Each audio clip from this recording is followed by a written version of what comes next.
قبل أكل شلون بالله عليك محا مرود هرداي الله أكبر مرود صفات هيك يا ماشي جداي هيك الله يسده مرود صفات يا جداي والله عوا سوبر أروجي أبيني ترى حقيقة مخناجر سوق والله بالله ده سوبر أروج محد هذا أنا حاتري ما كهست محلان طنا الله عد كيسة ما كهستني ويستأذن مسنو حلا الله عد كيسة مرود داي مرود داي مرود داي مرود داي هوي هوي هو قطط كان اسكت داي هوي هذه فيري هل من كلها ما هيسا هل من كلها ها هاي قف حرقة waxaa tahay qof heesi kara qodobada tirsaya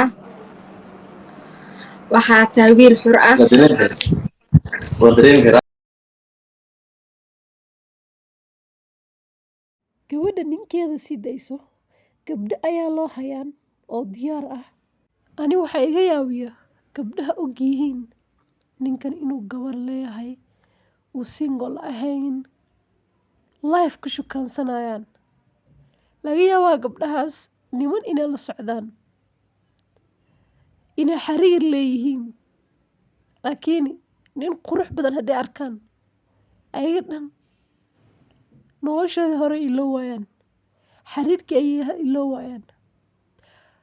adig gabaraa la socoto aashkoonsanays haween walba waqti ku dhumiso maalkeeda ku dhumisay imagine haween walba life la soo istaagaysa nin caan ah dhahayso ii hees dhahayso indhihiisa wax ka sheegayso sankiisa wax ka sheegayso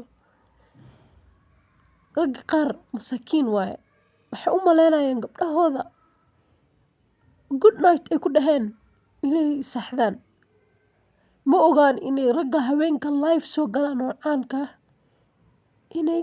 mar walba ku dayaan miyuu ku aqbali doonaa gabdhahan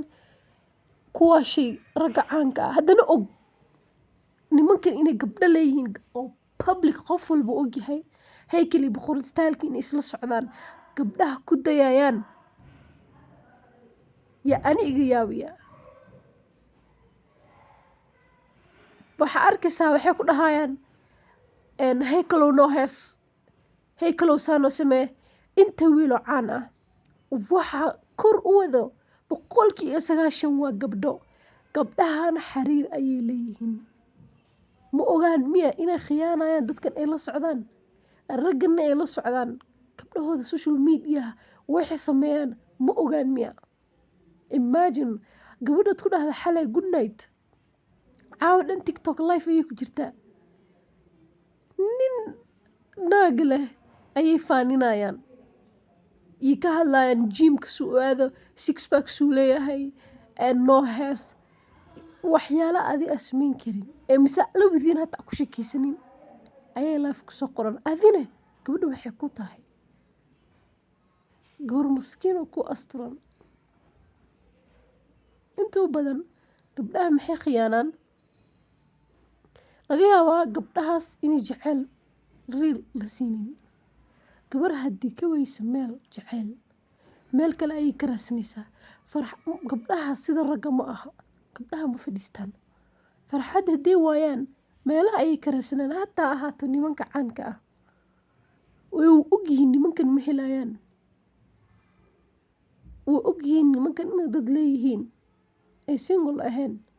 nin caan ah single oo weligaa ma arkaysid hadduu jiro commentiga hoos igu soo qor ninka caanka ee kaasi kaas waan aqaanaa ma jiro they're just trying their luck anigana u masiirow gabadha because commentiga waxay kusoo qoraayeen dadkii lifekaas ku jira wuu ogyahaan commentiga waxay kusoo qoraayeen noo hees noo saa noo samee adigu ma jeclaan lahayd saaxiibkaada inay 10-20 kunoo gabdhood jirkiisa ka sheegaan wax iska hadlaan maanta dhan maad ku haysan lahayn, right? sidee u ogolaateen gabar walaashiine ninkeeda inaad kommentiyo noocaas u qorto? waxay ku tusinaysaa sheekadan gabdhaha qaar oo aaminayaan ninka iska sii daanayaan hadda boqorada faraha ka qaada since ay isguursadeen kuma mashquulsho. markii hore ta gacan ay ku haysay laakiin maalimahan dambe freedom ayay siisay. asigana wuu enjoy garayna qof kastoo videoga arkaya oo lifekay ku jiray wuu arkay inuu ku haysatay. boqoradan ay wejiga bedelatay dhahda maalimaha dhan waa maqnaa laakiin hadda soo jeestay. dad qaar nimanka ma aqaani ma ciyaala gabar kale hadday u shakeyso way iska raacayaan. sideena oo adeega qof hadduuna la hadlaanayna no anaga xiriiraan leenahay maya. asiga lifekaas wuu enjoy garaynaya qof walbuu ogyahay wuuna daawanaya oo lifeka ku jiray wuu ogaa haykal inuu ku haystay gabdhahaas ka hadlayaan. xitaa wuxuu dhahay faraha ka qaad gabdhahan hadda because fanskayga waaye. jeceyl fans ma laho. gabdhahaas waxay sameynayeen waa wax xad dhaaf ah. gabadhaadoo life ku jirta ay kugu soo qorayaan hoos indha qurux badan ay leedahay saan ayaa u eg tahay. what do you expect gabadh agtaada fadhido inay qosasho inay smile garayso? ma ogo miya waxaas inuu guwaayo. intuu badan dadka caanka ah 2 sano hadday isla socdaan way kala tagaan sababta fanska ayaa isku dira. Shaadiye Sharaf ayaa dhihi Soomaali hore dadka daawadaan oo fanska ah dadku isku guriyaan wayna kala furaan. dad 2 qof oo wax iskaga jirin ayaa jecel ku abuuraysiin aad dhehsiin waa isku egtihiin waa isku quruxsantihiin waa isku soo bixisiin kadibna maalmo kadib waa kala furaysiin. gabdhaha fanska oo og yihiin